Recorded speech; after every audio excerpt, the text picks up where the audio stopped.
Hello, a very warm welcome to Japan and the twin ring Motegi ahead of qualifying for race 8 of the 2022 Global Series. It's crunch time in the MotoGP eSport Championship with our final virtual rounds before we pack our bags and head to Valencia for the double point season finale. Jack Appleyard and Jack Gorse to talk you through the action. 15 minutes of qualifying coming your way. And before we touch ever so slightly on qualifying for race 7 of the Global Series that's just taken place in Thailand at Buriram. If you haven't watched that already, just put this one on pause, go watch that one, and then come back to us at this very moment. I'll give you an opportunity now, and welcome back. So, let's talk about what's just happened in Buriram, Jack, because this man has made it 3 in a row, and we know what happened when he bagged pole position at round 3. Pole to victory on both occasions. He's in the form of his life in the MotoGP eSport Championship, and you'd be a brave man betting against him doing it again here in Motegi. Yeah, he certainly would be. I mean, we'll see what he does now in these 15 minutes qualifying around Motegi, but if he does anything like what he did before and lands it on pole position, then you've got to say that when the race day comes around, he's going to be the favourite for both races, I think. Got bags of confidence at the moment, got the pace. Don't know what he's done to change it and unlock this next level within himself, but whatever he's done, it seemed to work. And I got to admit, his brother's probably sitting there thinking, you know, maybe he helped him out or something, gave him some tips, and I bet he's wishing he hadn't done now because he's chasing him down in the championship. He is. He's definitely spoken too much, you could potentially say, Adrian. He'll be wishing he wasn't as open and honest as what he has been doing. It's very much like Marc Marquez giving Alex a few tips and tricks, and then suddenly he rocks up to the next weekend and he's beating him. Yeah. Thinking, well, just slow down a minute, mate, will you please? Exactly. Well, we're going to find out anyway what is going on, of course. This circuit owned by Honda, it is, isn't it? It in real is. life. Motegi owned by Honda, so certainly if Christian or Adrian can put it on pole, then it will please the bosses over there at HRC. But it's going to be very difficult because we saw in the last qualifying session, I think it was only 34 thousandths of a second that covered the top 3. And that really is, well, that's pretty much just luck of the draw. You make one tiny error, and that is you going to be starting on the back of the front row compared to the front of it. So it's going to be very close. We'll see what they can do on these first laps. Of course, Motegi as well, quite a difficult track. We're on board with Adrian here at quite a key part of the track. One that in real life saw an absolute cracking overtake in 2010 between the two Yamahas, Valentino Rossi and Jorge Lorenzo, as they barged fairings and elbows around this part of the track. But the rest of it is pretty tricky. This one's an underestimated corner. Incredibly difficult to get stopped for, keep the corner speed and then get it fired out. And the same can be said for here, this final little hairpin before they launch onto the back straight. So Motegi's a very difficult one. Certainly is, and these guys won't have had much experience around here, of course. Last time in real life that we were there was 2019, and it's good to be back in 2022, especially to give something for the Japanese fans to cheer about. We all know how passionate, how dedicated they are. They've definitely missed having MotoGP on home soil, so brilliant to be back. If you remember back to 2019, the video of the Japanese marshals. Of course, which was absolutely brilliant. The Japanese marshals, if you haven't seen it, it's on MotoGP's Facebook somewhere. You just search MotoGP Japanese Marshals 2019, I'm sure you'll find it. But they lined the entire circuit for when some of the safety cars went around and did their demo lap, and they put on a ride display. It was fantastic. It was very good. And Jack, for the viewing pleasure of those in the studio right now, will do a graphic demonstration of what the marshals did. Here we go. Which part? Because there was so much. Well, just pick your favourite one. I think it's got to be the flagger that literally was like this. Whoa, look at that. Wow. I really wish I had the words to describe what I've just seen. But I think just limbs everywhere is what you need to describe. Quite concerning, actually. It So was. anyway, we'll move on from that. We don't want to see Jack waving his arms around any more than he has to, because he will be doing in about, what, 8 minutes' time when we get down to the final flying laps. Absolutely. Here. It's already tight, look at that. It is. We're just waiting for everyone to put a lap time on the board. A slightly sluggish start to this one, you would have to say. Adrian leading away, Jack Hammer second, Trast in third, Christian fourth, Andrea Severi fifth, and Vindex sixth. Pretty much what we'd come to expect so far. Piero Ricciuti yet to post a lap time. You'd imagine that he will more than likely settle into somewhere on those front 2 rows of the grid. Mr. TFTW, big smile on his face, as you can see there in the bottom left-hand corner of your screen, or did before you Master took over. Smiling because he's back on home soil. Well, almost. Well, almost. Close enough. Australia, Japan, a little bit of a gap there, but still closer than where we have been. Closer than the other places, indeed. We're about to be on home soil for him. Phillip Island, of course, the next Grand Prix coming your way, and actually for the first time in 2020, in fact not even in 2022, for the first time in eSport history potentially, or certainly since we moved across to the Global Series, Phillip Island not featuring on the calendar this year, and it's a shame, a surprise potentially, because of course last year we were treated to do that absolute ding-dong battle between, who was it, Adrian and Severi, I think it was. Yeah, the pair rings of them. a bell. Rings a bell. It was Repsol Honda versus Ducati, and yeah, they were split by what? Virtually nothing. Absolutely, yeah, a fingernail across the line. It was one of the best races we've seen. And that was also a part of seeing these races being done online, of course, with the pandemic, that, well, one saw one thing on their monitor and the other saw another thing on their monitor. So both thought they had won or lost, or however you want to take it.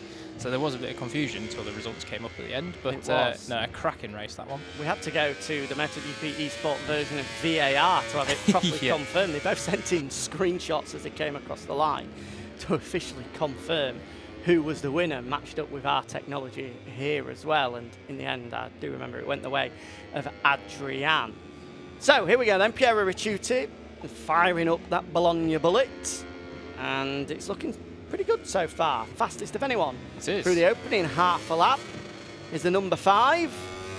Saw him a couple of weeks ago on site in Misano, cheering on Pecco Bagnaia as he clinched what was at that time a 4th win in a row. It was actually in the garage. I saw him on the world feed as well, getting the full VIP experience. He gets well looked after, doesn't he? He certainly does. Ducati know how to look after their guests. And not just MotoGP. I see he's also been to a few CIVs, the Italian Superbike. He's a big fan. World Superbike round as well. He's always there as Piero. So make sure you follow him on Instagram. If it's got 2 wheels and an engine, you can be almost guaranteed that Ricciuti will be there, especially if it's taking place on Italian soil. And that trip to Misano, probably a word in the ear of Pecco Bagnaia as well, has clearly done him some good, because here he comes across the line now, and goes just misses second. out.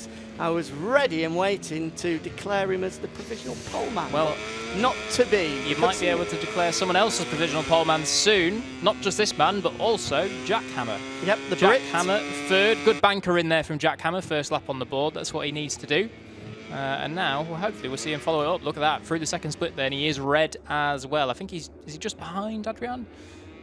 No, that's... he is in the background there. Here he is then. We've cut back to Jack Hammer now. I think it's Davide Galina on the Aprilia in between them, is it? Or maybe Vindex. I think it's Vindex, actually. Yeah. Oh, there's red sectors everywhere. Christian MM17. Oh, look at this. Looking to improve as well.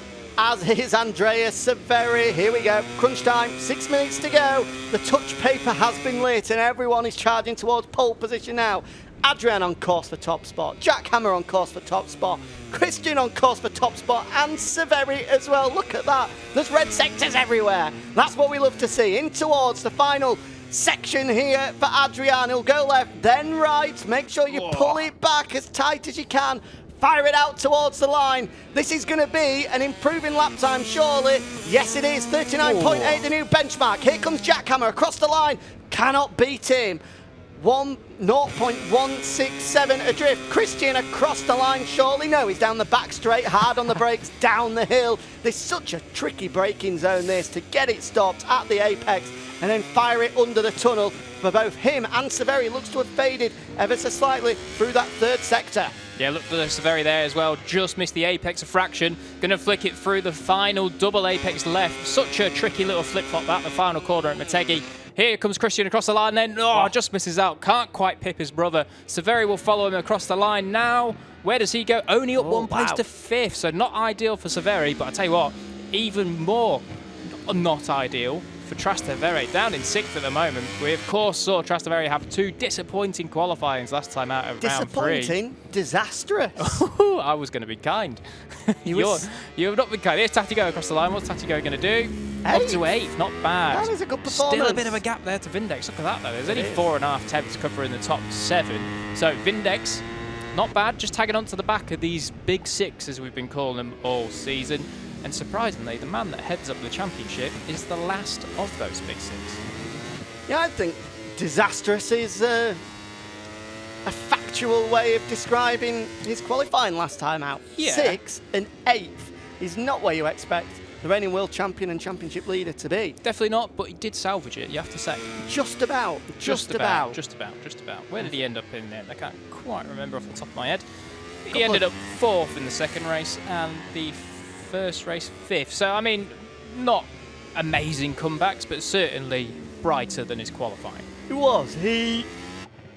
was, however, the 6th fastest man on track. He, without doubt, yeah, he got lucky with a few crashes and stuff, yeah. But equally as well, I'm sure he will argue that to finish first... You must finish? You must finish. Is that the phrase, is it? To finish first you must finish. There we go. We got out in the end. But for him, he didn't finish first. So to finish 4th, first you must finish. But well done, Gandalf. That one rolled off the tongue, that one. Doesn't work as well, that, does it? I don't think people are going to be putting that on posters and selling it. Yeah, you never know.